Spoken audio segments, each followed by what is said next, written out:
Oh, yeah. What's up, everybody? Welcome to the Reveal Rob Show. I am, of course, your host, Reveal Rob, coming at you with a all news episode we got here and, stuff that's releasing this week.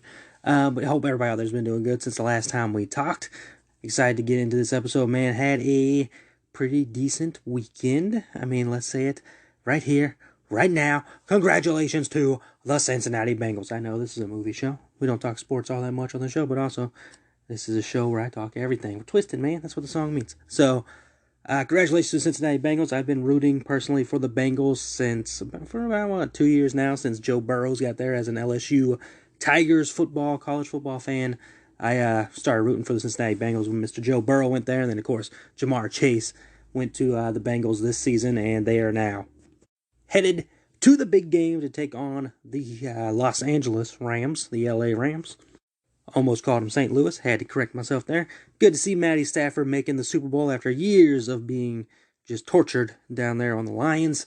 I said it. Sorry if there's any Lions fans that listen to this show, but hey, you know too. But yes, we are now on the way to the Super Bowl. I, of course, am personally pulling for the Cincinnati Bengals and my boy Joe Burrow hitting the NFL with the Burrow effect with the Cincinnati Bengals going to the Super Bowl, man. Insanity. Also, what happened this weekend was a little more sports talk before we get into the movie stuff here. The Royal Rumble went down this past Saturday. That is one of the big four events in the WWE, and it is the official start of the road to WrestleMania, the biggest event in the world of professional wrestling. Good time. Didn't hate it. Didn't love it. Enjoyed some stuff. Absolutely adored and loved everything to do with the Seth Rollins versus Roman Reigns match. Fantastic storytelling, fantastic awesomeness all around. They nailed everything they need to nail. I'm fine with some of the outcomes. Would have liked to see other people win? Sure, but hey, whatever, dude. I don't care. I'm not gonna sit here and complain about it. It is what it is. I get where they're going. Fine, whatever, cool. Let's go. And again, like I said, this is not the wrestling show. We talk everything on this show. I will probably eventually have a wrestling show. Probably, more than likely, will not. Anyways, let's move forward, man. Royal Rumble happened this weekend again. Decent event. Not the greatest. Not the worst. But we are now looking at Elimination Chamber in a couple weeks, where we found out tonight on Monday Night Raw that Bobby Lashley will be defending his WWE Championship in the Elimination Chamber. And we know that Brock Lesnar will be in that bad boy, since he has a rematch clause for losing the WWE Championship at the Royal Rumble to Bobby Lashley. And, the word I'm looking for is not hitting me right now, but controversial fashion, if you will, with Roman Reigns costing Brock Lesnar the title. Brock officially said he will be taking on Roman Reigns. No shocker whatsoever there. We knew that was coming. With the amazing storytelling they've been doing with the Roman Reigns, Brock Lesnar, Paul Heyman storyline. And we know that, what's his face, selfie dude? Why is his name escaping me right now? I can't think of his name. Not Tyler Breeze. He did it first, I know.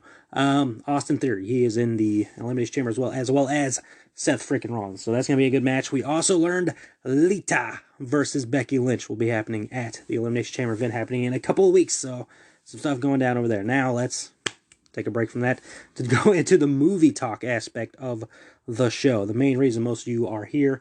Like I said, man, I will talk anything on the show and have a good time, if it tickles my fancy, if you will. So, let's go ahead and move forward to the news we got, man. This week's news, we got our traditional DC talk. As you know, I love the DC universe, so I will be talking DC news on this episode. We've got some video game news to get into as well. That'll be, of course, video game news and movies associated with video games. And then, some other random news that I can throw in here before talking about what is releasing this week. Unfortunately, again, I do not have a review for the week. I do apologize. I just, haven't had the time to sit down and watch something. I finally recorded the Saw Games episode for Spiral. That is out on the Patreon now. Go check that out. Been working behind the scenes on some Patreon stuff recently here as well, guys. We're in the new year. I want to get more stuff going with that. Flixit will be back very soon. And the other show I do. What is it? The Spook Show. So definitely working on those things, as well as got some other stuff planning wise going on. So keep your ears tuned and your eyes tuned for that. Follow me on the Twitter at Review It Rob. I'm also on the Instagram at Review It Rob. There's a Facebook page out there somewhere that I need to do more stuff with, but let's face it, I don't know how many people get on Facebook all that much anymore, but hey, it's there.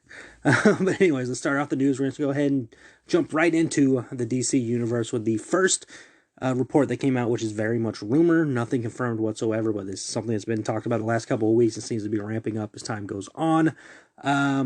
Joker 2, man. Apparently a script has been turned in to Warner Brothers, and that filming could begin in 2023 as Joaquin Phoenix has a busy 2022 shooting schedule. Beyond that, we don't know really if anything's going on or if a Joker 2 is happening. It's been highly rumored since the first film came out and was a financial success and did lead to numerous awards, including Joaquin Phoenix winning the Academy Award for his performance. So it's definitely something that could happen, and I would be surprised if it doesn't happen at this point. I personally enjoyed the Joker film, had a good time with it. That's what I love about DC. They can do all kinds of things. They don't have to just stick to, like one random area. They can do what they want. So it's I enjoyed it. I haven't watched it in a good bit, but I did enjoy the film a lot. And if they're gonna do a sequel, cool, man. I'm all for seeing where Joaquin Phoenix's Joker goes. I want to see where we get there. I mean, I don't want to go too much talking to the movie. I know the movie's been out for a little bit, but I don't want to talk into spoilers too much. So we'll leave it there, man. So Joker 2 right now, still very highly rumored.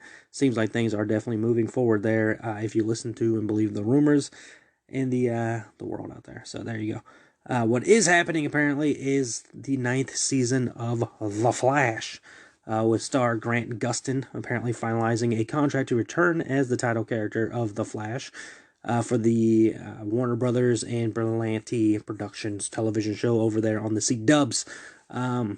Flash is expected to be renewed for a season 9, which would be the longest running Arrowverse series since Arrow ended at season 8. It could be the final chapter for The Flash as well, for a couple reasons. One, that show has been running for 9 seasons. It's hard to get shows to go longer than that. I know what you're saying. Hey, man, Simpsons has been on forever. Yes, it has. Family Guy's been on forever. Yeah. South Park's been around forever. Those are, I get it. Monday Night Raw is the longest running episodic television show of all time. I get it. Stuff like that can happen. But, traditionally, I think shows kind of start ending around season 9 and season 10 and things of that nature. So we'll see where this goes. If this is last season, hopefully they'll just do 10, because, in my head, I'm like, the even number. Let's even end it on an even number kind of thing. But yeah, I mean, I haven't watched the show in a while. I'm going to be very honest with you. I'm not up to date with the Flash show. I do plan on going through the Arrowverse shows again eventually. But yeah, it's cool that they're working on a 9th season. It's good to know. I don't know if Grant Gustin's Flash will have anything to do with the Flash movie that's coming out later this year. We know that they're messing with multiverses. It would not be the first time we've seen Grant Gustin's Flash and Ezra Miller's Flash connect on screen together, as they were both on screen in the Crisis on Infinite Earths special they did on the CW. And another reason this could be the final season is because we don't know what's going on with the CW at the moment. As you remember, a couple episodes ago, I brought you the news that the CW is up for sale, and most of Warner Brothers products and projects are going to HBO Max, as you would expect it to do anyways. So who knows what's going to happen with Flash. Maybe it transitions over to HBO Max, or maybe it just goes off when CW gets sold off. Who knows? But tough to sell the CW when you don't have these stories anymore. The Flash has been an ongoing story, so we'll see what happens there. What we do know is that season 9 looks to be on the way, and what we do know for absolute sure is that The Flash is resuming its 8th season on March 9th on its brand new night of Wednesday at 8 p.m. That is, I assume, Eastern Standard Time. So there you go, man. In other DC news, let's go ahead and jump over to James Gunn. He has hinted that he will be, that not only is he working on a secret DC television project, he has also hinted at Peacemaker continuing after season 1, saying, quote, "There's a really good chance of it. We're the biggest show in the world right now. The show is doing extraordinarily well, and we're excited. We are all doing it. We just need to cross some T's and dot some I's," which is basically me. So James Gunn basically has said he has to sign on. It sounds like the rest of the cast is signed on. to continue on the Peacemaker series. And at this point, I mean, why not? That show has just been absolutely fantastic, and I've loved every single episode. I haven't seen the newest episode yet. I need to get on that, but I've enjoyed it so much. John Cena's killing it. I mean, the whole cast is killing it, and the theme song is just brilliant. The opening to the show is brilliant. I've listened to the theme song numerous times. It will, without a doubt, be on my 2022 playlist for songs of the year for me. And just the soundtrack in general for that show has just been great. Just a bonkers good time of a show. And again, like I mentioned before, that's what I love about DC is like they can do all these things. They can just go out there and just have fun and do what they want to do with random storylines and stuff like that. So I know there's behind the scenes stuff with Warner Brothers and DC and creative and all that stuff. But when they put stuff out, man, like this Peacemaker show, and then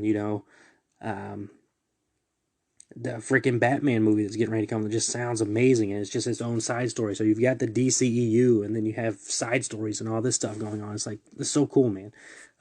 So I'm into it. I'm enjoying it and having a great time with that. So that'll do it for the DC news, but we're going to continue talking news here with James Gunn, as he is talking a little bit about Guardians of the Galaxy Volume 3. But according to the director, that's pretty much going to be the last time we see that group of the Guardians for the Guardians of the Galaxy, saying, quote, "This is the end for us. Last time people will see this team of Guardians." So yeah, that's something to take in there. I think that was kind of pretty much figured to be the case here, as James Gunn is now transitioning over to DC. Remember, before this movie was getting made, Disney or Marvel or whoever fired James Gunn from directing the movie. After backlash from the stars of the film, they decided to bring James Gunn back in to finish writing and directing this trilogy. And it very much has felt like the finale for James Gunn and the Guardians of the Galaxy ever since then. It's what it is. Speaking some more on the film, he said, quote, "It's big.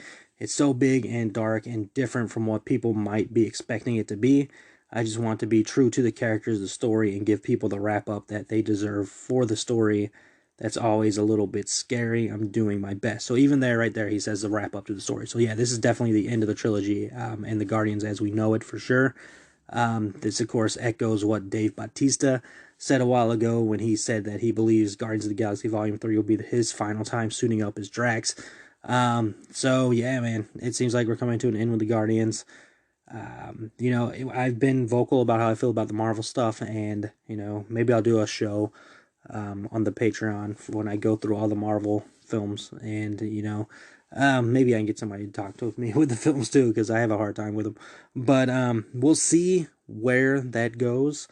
But Guardians of the Galaxy, the first film, I remember going into it, I'm like, this is going to be freaking stupid. A talking raccoon and a tree? Come on, man. And a tree that just says, "I am Groot" over and over again. This is going to be fucking ridiculous. And I went in there, and, I came out, I'm like, it was pretty good. It was a good time. I had fun. Probably one of the best Marvel films, right, at the time. And it's still, looking back, I haven't done an official ranking of the Marvel films. I haven't cared enough to really do it. But, yeah, I think Guardians is probably still high up there for me. As far as the sequel, I haven't watched it since I think I saw it in theaters, and I don't have a desire to see it again. It just didn't hit me the way the first film hit me, and I have, issues with it. So, again, it is what it is, but that film is coming eventually. What we do know is the last time we saw the Guardians was in, of course, 2019's Endgame. At the end of the film, they joined up with Thor, and, they're supposed to be in the next Thor movie. Chris Pratt, Dave Bautista, and Karen Gillan are set to appear in Thor: Love and Thunder. So the Guardians are transitioning over to the Thor: Love and Thunder before we get them in the Guardians of the Galaxy 3. And cool, man. Cool, bring it on. And I don't think that's much of a spoiler to Endgame. I think everybody in the world has pretty much seen Endgame at this point. So yeah, there you go. I love how I'm not going to spoil old movies when I was talking about the Joker, but then I was like, I give away some of the Endgame stuff there. But at the same time, I treat DC better. I said it. Deal with it. Alright, so moving over now to video game news. This is, of course, again, we're going to talk movies that have to do with video games and, video game news in general. Kicking off with a recent interview that Dwayne "The Rock" Johnson did in Men's Journal, where he confirmed that his production company, Seven Bucks Productions, is currently developing a new video game movie, which will be released sometime this year, because obviously The Rock has time to always work. He didn't reveal what the name of the game was or what the project will be based on, but he did go on Scribe and say that, quote, "It's one of the biggest, most badass games that will be coming to the screen. I can't tell you which game in particular we're doing, but there will be an announcement this year.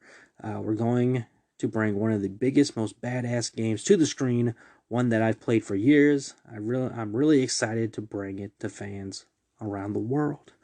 Of course, we're going to do right by our gamer friends, but really, we're just going to make a great movie." So, of course, we don't know what the game he is transitioning to. Of course, a lot of people can.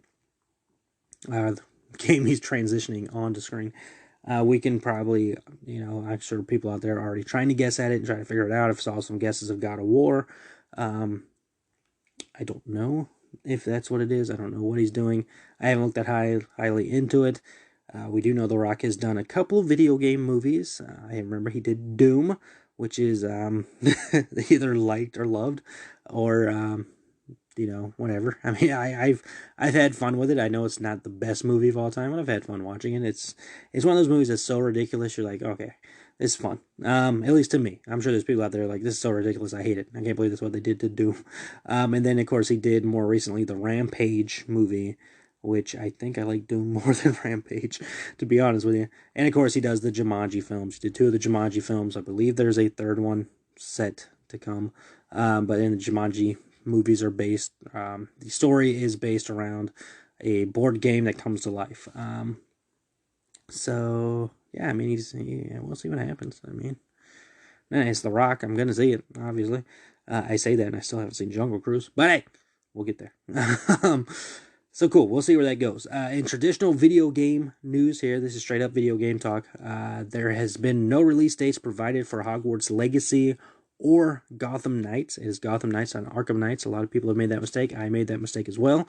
It is Gotham Knights, and there's no release date yet for either one of those films, but Warner Media CEO Jason Kilar is confident that both games will be releasing this year. Now remember, Hogwarts Legacy was expected to release earlier, and it got pushed back, and they haven't given us a release date yet, but it looks like it's supposed to be coming this year, as it is expected, and I hope it is, because it's a game I'm highly anticipating. I'm anticipating the Gotham Knights game, don't get me wrong, but I've been clamoring for a game where I can just jump in to the Hogwarts world and have my own character, man, and go through a Hogwarts story. And I've got the mobile app game, Hogwarts Mystery, and I have a good time with that. I enjoy that, but I mean, just to have a console game, I'm more of a console gamer. I'm not really like a computer gamer or a phone gamer or anything like that. I like playing console games, and especially PlayStation games. So I can't wait to get my hands on that one and check that game out. And ready, man. So hopefully, fingers crossed, these games are still coming this year. I don't know what the holdup is. Maybe there's some certain things they're working on with the games to make it more complete and ready, so you don't have all these bugs and all that stuff. You can only imagine with a game like Hogwarts Legacy and all the magic and, Dementors and, friggin' everything that goes on in the Hogwarts world, between the magic and the potions and the freaking creatures and, the friggin' everything, the Quidditch, all that stuff. So, you got to make sure and I don't know if Quidditch is part of the game. I hope it is. And then, of course, it's supposed to be open world. So you gotta make sure you're doing, you got everything ready to go for that game. Gotham Knights, from what I can tell, is basically an Arkham game, from what we've got before with the Arkham series. So we get the idea there. I'm sure it's gonna be insane to not be a huge open environment, especially when you have these 4 characters in the game, as well as it's just coming after Arkham Knight, which was a big map. So we'll see where that ends up going, right? Let's see. Back, more video game news. Transitioning to the screen, we have America McGee's Alice coming to life, thanks to Radar Pictures. Now, if you don't know what Radar Pictures are, they are behind the the Jumanji franchise, the Riddick franchise, the Amityville Horror, and Texas Chainsaw Massacre remakes. The game that is being brought to the small screen, I guess, our television screen, whatever, is an EA game, which was based, Alice, and it had its 2011 sequel, Alice Madness Returns, which is based on Lewis Carroll's Alice Adventures in Wonderland and Through the Looking Glass, literary property, not the movies. You got the classic Disney movie, then you have the more recent live-action film starring the incredible Johnny Depp. It's not based on those. It's going to be based on a literary property that was used for the game. So it'll be the game that used the literary property that's being turned into the television adaptation. The adaptation will begin after Alice returns from the trip to the Looking Glass. Her house is burnt down. Her parents have died in the fire. Alice is the only survivor of the terrible accident. After repeated attempts at suicide, she gets locked up inside a mental institution and is slowly wasting away there before she is summoned to the Wonderland once again by the White Rabbit. But this time, it's a Wonderland gone seriously bad and gory. The only chance for Alice to restore her peace of mind and find out more about the death of her parents is to fight through Wonderland and free it from the evil powers.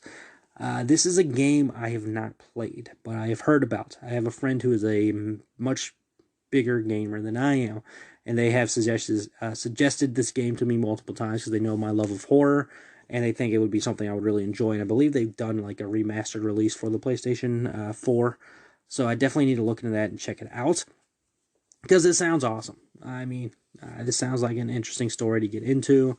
I just played. You heard me talking about playing Hellblade recently, which does deal with mental health and all that stuff. So this sounds like there's a mental health portion of this game that goes on as well. So, and then you're fighting through Wonderland with Alice and all this stuff. I mean, it just sounds like it could be, something that would be very. It's weird to say cool to jump into because again, it's dealing with mental health and all that. But it's just those stories are. I like being. And it's trying to say this, it just makes me sound weird. But I mean, this is me. I mean, that's like when I was playing that Hellblade game, I'm like, this is all interesting. Because somebody who has had mental health issues and still has mental health issues from time to time, I find jumping into games like this and jumping into and playing a character who is struggling with mental health being, an interesting concept. Because normally when we're playing video games, it's like this strong, person who can just take things down and take things on and all that. But I guess I've always been attracted to people and characters with the mental health issue. Like, I mean, let's face it, Batman's got huge mental health issues, and I love playing the Batman character. So I'm interested in this game. I need to pick it up and do that. The series sounds like it's going to be worth watching for anybody who's into psychological horror. So, and gory as well, so I'll check that out. As for McGee, they are currently developing the sequel to Alice Asylum. Is going to be the next game there, and they're doing Oz Adventures, a narrative-based game based on the L. Frank Baum classics. So, cool, man. And Oz, so like Wizard of Oz? That'd be interesting to jump into a video game as well. I don't know off the top of my head if there has been a Wizard of Oz video game, and that's interesting. Cool, right? All right. And then final video game movie news related thing here. Not surprising at all, but a sequel to Mortal Kombat is officially in the works over at New Line. Moon Knight head writer Jeremy Slater has been hired to write the film. Dude, Jeremy Slater is busy. This is, of course, coming from Deadline. It's not surprising. If you saw that Mortal Kombat movie, you know that they were setting up for a sequel the whole time during that movie, pretty much, which, fine. I haven't gone back to watch the Mortal Kombat movie since I saw it when it released on HBO Max. I don't think I was necessarily as critical of the film as everybody else was, because I knew that this was the first in what will probably be multiple films. So I'm like, okay, well, this is the first movie. It's a setup. Just like the same way fucking people did with Infinity War. They're like, I'm not going to see it till Endgame comes out. Because it's Infinity War is nothing more than a setup to Endgame. So, but with that said, Infinity War is a better movie. I think. I don't know. I haven't gone back to watch it. But it feels like, because with Endgame, you knew what was coming. I mean, let's face facts. Endgame is a great movie. I'm not going to sit here and say it's not, but we knew Come on. We knew. So, yeah, Mortal Kombat. We'll see where that goes. I mean, the sequel's got to be better. Right? Like I said, I haven't watched the other Mortal Kombat. I remember there's parts that I was like, oh, that's pretty cool. Like when Sub-Zero's doing the thing where he's making snow come down and he's like freaking slamming it down to the ground. Like, that's pretty badass, man. And let's face it, that's what we get with Mortal Kombat, right? When we're playing Mortal Kombat and we're doing the moves and all that stuff, like, oh, that's badass. So it did what it's supposed to do, I guess, essentially. It was, whatever. All right, and last bit of news here we got is that it is being reported Jason Momoa is joining the cast of Fast and the Furious for the F10, should be called Fasten, but whatever. Fast 10? Fast, yeah. So, there you go, right? So what we know there is that people are going to be suckered into spending a ton of money to watch one of these most ridiculous films ever, once again, and now you're going to get the Jason Momoa fan base jumping in there into this series. I don't know how that series made it to 10. I don't know how this series keeps making money. I don't get it. I really, truly do not get why people love these films so much, but that's your thing, dude. That's your thing. It's interesting. Like, I have a weird relationship with Jason Momoa right now. I liked him a lot. I think he was great. I've enjoyed a lot of his work, but I'm so sour about this Aquaman 2 movie. It's just, I think it's gone over to Jason Momoa now, where I'm like, who cares? You know, and it shouldn't be that way. You know, it really should not be that way. My problem is not with Jason Momoa, it's with, I can say her name, but, and I don't like the Fast and Furious franchise to begin with. I really, truly don't. I've tried to watch those movies. I don't get it. But that's not for me. Like I said, I'm not one of those people that's just gonna tear a movie down. It's not for me. Given my honest opinion, I think they're god awful and ridiculous. But if you enjoy them, I'm not gonna judge you from enjoying what you enjoy, man. As long as you're not into freaking, hurting people. I can't hate on you for liking a movie. There's plenty of movies I love that people just hate. And, unlike me, not judging you for liking a movie, they judge me all the time for the stuff I like. Do I care? No. I do not. I really don't.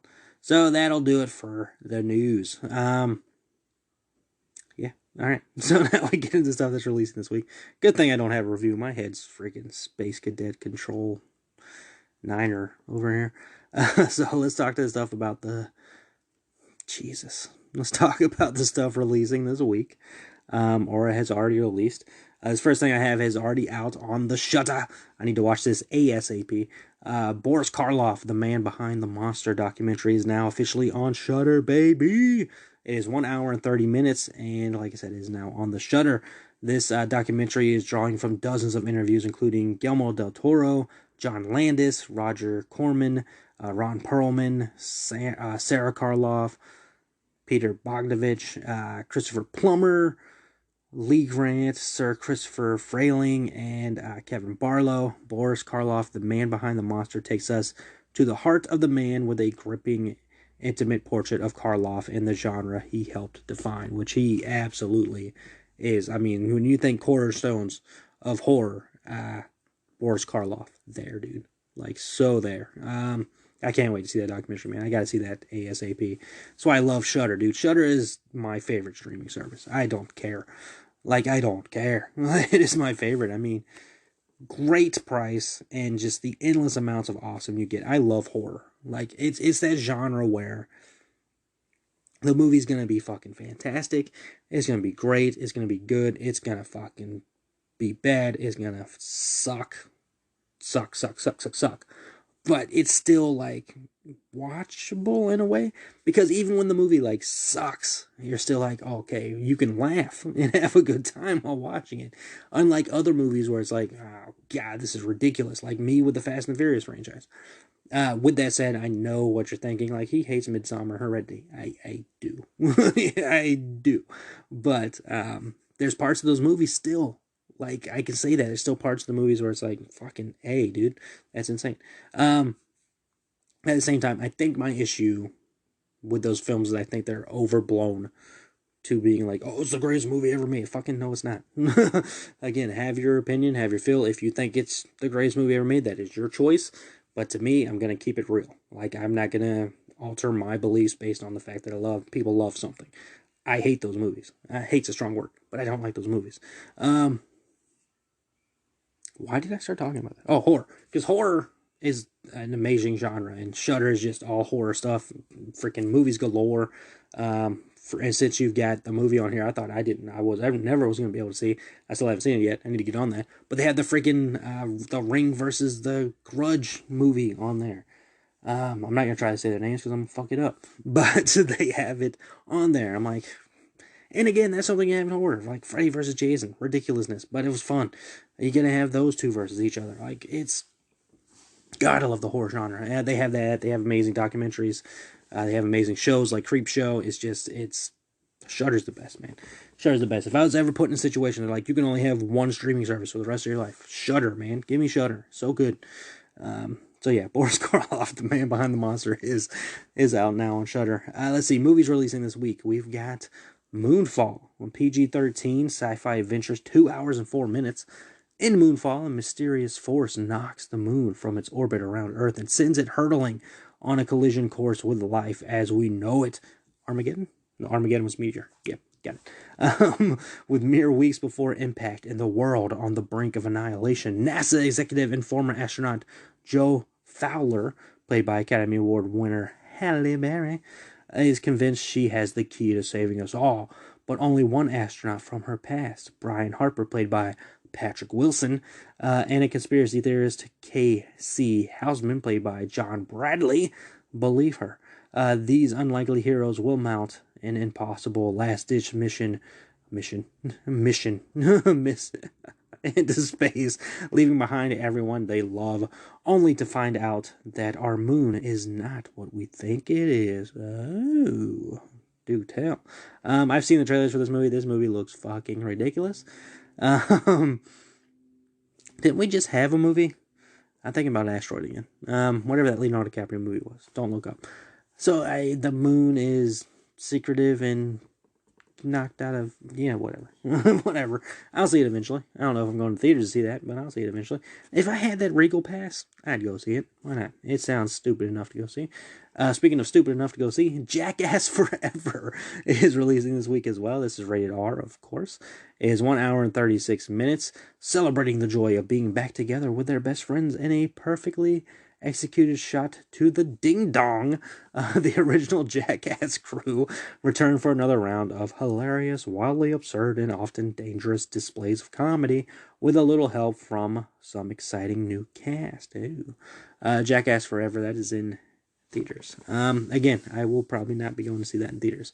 But if I had that Regal Pass thingy, I'd go see it. Let's see.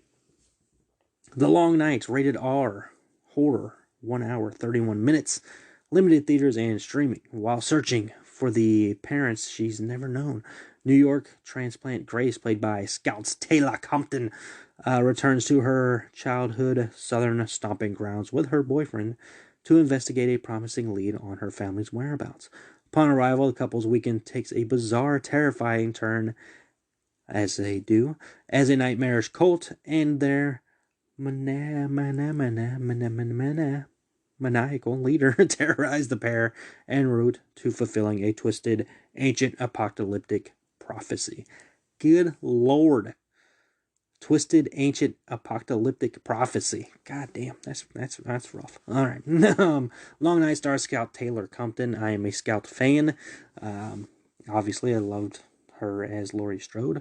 Say what you will. I don't care. So yeah, I'm into it. She's done like a lot of horror films lately, and I'm here for all of them, man. I like Scout. I'm a Scout fan. Recently on Twitter, people are doing their name your 4 horror movie crushes, and Scout was the first thought. I don't know who my 4 are. I don't know if she's in my 4, but what does it matter? Scout's awesome. Let's see, is this the last movie we got here? All right, yeah, thank God. Last movie we got is Last Looks, rated R, action comedy, 1 hour, 51 minutes. This is limited theaters and streaming as well. Charlie Waldo, played by Charlie Hunan is an it's not a Review at Rob show if I don't mess up somebody's name. He is an ex-LAPD superstar who left the force and now lives a life of simplicity and solitude deep in the woods. Alistair Pinch, played by Mel Gibson, is an eccentric actor who spends his days drunk on the set of his TV show. It's a little too close to home, isn't it? Anyways, when Pinch's wife is found dead, he is the prime suspect, and Waldo is convinced to come out of retirement to investigate what happened. The case finds Waldo contending with gangsters, Hollywood executives, and preschool teachers, all in pursuit of clearing Pinch's name or confirming his guilt. That is Last Looks. I took an unnecessary or maybe necessary shot at Mel Gibson there. Good director, man. He did Hacksaw Ridge, and Hacksaw Ridge is a great movie. And you know what? Hacksaw Ridge stars Andrew Garfield. Mandatory Andrew Garfield mention there. That does it for the movies releasing this week. I guess the one I would be most interested in, like I said, the Boris Karloff one, I think came out last week, or over the weekend, or something like that. But it's out now, Shudder. If we're not including that, probably The Long Night, just because Scott Taylor comes in horror movies. Moon Knight looks interesting enough, but kind of ridiculous. Jackass, I don't need to see that in movies. I don't need to see that in theaters. So yeah, there you go. But that does it, man. That does it for the news. That does it for the stuff releasing this week. I had a good time, man. Hope y'all had a good time listening to me do this episode. Had fun. One random topic to end the episode on before we close this thing out. I thought about it. Thought about this, and this is gonna just stay with me here because I don't know how much sense this makes. Because even when I think about it, it doesn't make a whole lot of sense coming out of my mouth. But last week was kind of like a tough mental week for me, right? And when I get into these situations where I just I want to escape and all that stuff, there's a couple movies that I think about going to right away. And maybe it's because of past nature and I was watching the movies at the time. And when I was going through a tough time, I just continued watching those movies. And it made me, it gave me the thought, I'm like, what? And I put the topic out there for the listeners. And I'll probably post it on Twitter because I don't know who all listens to this show. But the random thought came to mind. Because these two movies I watch, I enjoy the hell out of, but I would never say they're in my top 10 films of all time. They're not in my top 10 films of all time. They're not.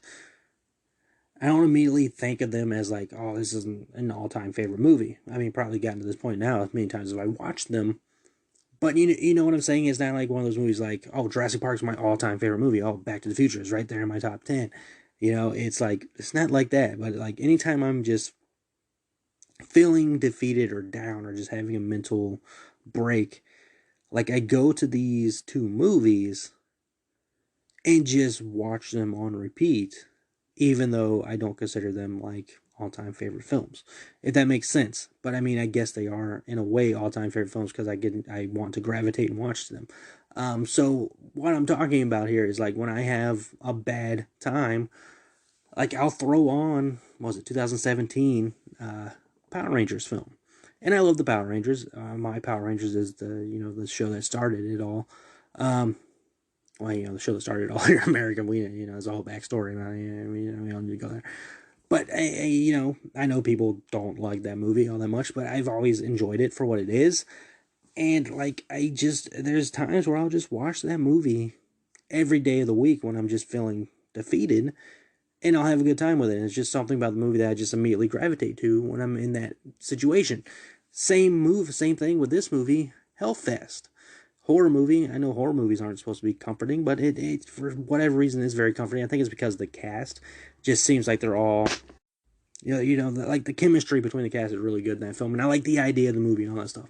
So again, and that's just a movie where I can just put on repeat when I'm not feeling good, and and I was wondering, just put the topic out there. Is there any movies out there that you watch that you don't consider your all-time favorite movie, but it's a comfort movie, I guess is what you would call it, that you go to, even though it's not considered top 10 favorite film or something like that, or a movie you would put on these lists or anything, but to me it was oh, I think of this movie anytime I'm down and I want to watch that because it's gonna take care of me for a little bit. It's a nice little hug, kind of deal.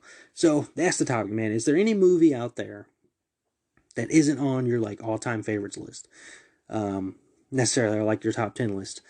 that you go to anytime you're feeling defeated or feeling mentally broken or anything like that, man. So that's the topic I want to throw out there to you beautiful listeners. Speaking of that, I have no problem talking about mental health on the show. I think it's something that definitely needs to be talked about more. So yeah, and that's why I always sign the show off with the quote that I do. So again, I appreciate you all taking your time to listen to me talk.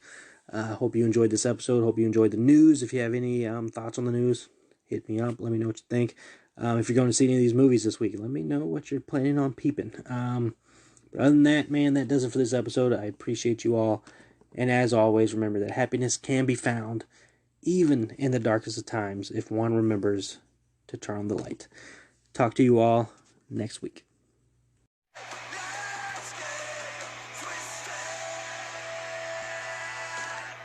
Thank you for joining me this week. Make sure you hit the subscribe button to get updates on all new episodes. As well, follow me on Twitter at review_it_Rob. Stay tuned for more adventures.